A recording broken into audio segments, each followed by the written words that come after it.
প্রথম সন্তান যদি কন্যা হয় ওই ঘরে বরকত দেয় কে?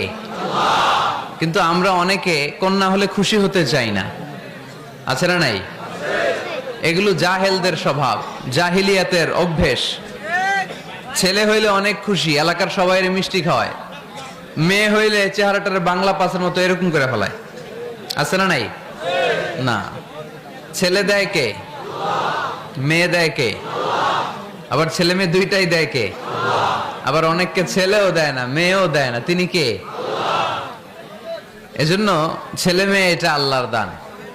যাদের সন্তান হয় না তারা জানে এটা কত কষ্ট। অনেকে আমাকে পার্সোনালি বলে, দোয়া চাই হুজুর, 15 বছর বিয়ে করেছি, সন্তান হয় না, দোয়া করবেন। দোয়া করি এদের জন্য, এদের অন্তরে অনেক জ্বালা। একটা মেয়ের জীবনের সবচেয়ে বড় পাওয়া, সে মা ডাক শুনবে। মা হওয়ার তার বড় শখ। এজন্য মায়ের মর্যাদা 3 বার, মা মা মা।